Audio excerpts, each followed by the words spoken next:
I'm probably from a pretty traditional sort of background. Father was a jockey, grandfather was a trainer and all that sort of stuff. And left school when I was 14 and left home when I was 15 and moved from Brisbane to Canberra, and I was apprentice jockey up in Canberra.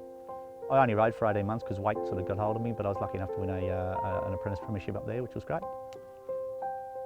After I finished riding, I got a foreman's job for a very good trainer in Canberra called Keith Dryden, and I was there for a couple of years.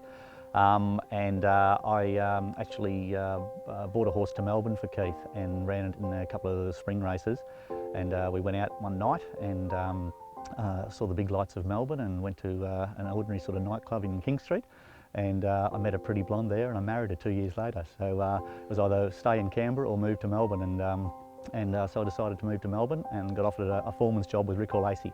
And so that's how my life sort of ended up in Victoria. Fortunately had a couple of very good clients called Peter Sanders and Jim Mann at the time, and they were sort of looking to invest in a country property, so the three of us got together and we decided to build a training facility that I could move out of Geelong and set up our own training facility. We looked at a lot of properties and we finally found this block of land, and we developed this, and that was 10 years ago now, and the property's we're probably only 12 months off really completing the whole thing. We put a lot of money into the place, that's right, but the main thing is we really want to develop a property that we could gallop our horses on, have our own trials, do everything and be completely self-sufficient, and that's where it's at.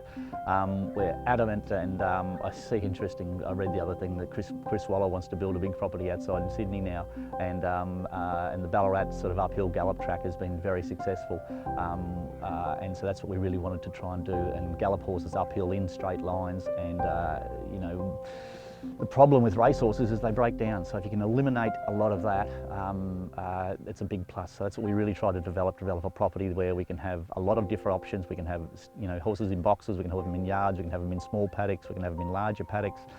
Absolutely everything. We've got the 13th beach just down the road, so if we want to take a horse to the beach, it's only 15 minutes.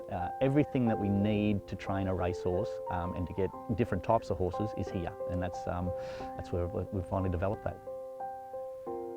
It's a hard thing to keep passionate about racing because it's I've been doing this a long time, and we're very lucky enough to have a horse called Sartorius go to the Melbourne Cup, and for a small stable like ours to have a horse run in a Melbourne Cup is quite phenomenal.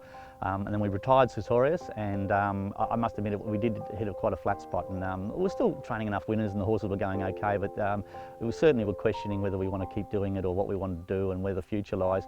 And my son come on board, and it's just rejuvenated everybody. And I've gone through, certainly even my wife, she's sort of, you know, she's very keen on the business, and she's onto the Instagram and all that sort of stuff, and promoting the stable as best we can.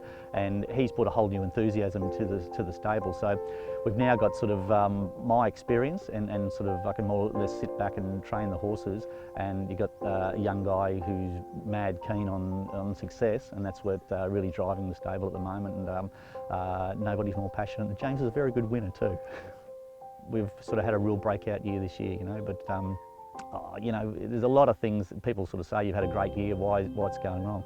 You know, there's no Moody, there's no Weir, there's no Smurden, and they're probably, you know, they're probably swabbing and looking at stables a lot more, and we're very much a clean skin stable, and we're having, you know, a lot of success, and I don't think that's by any fluke.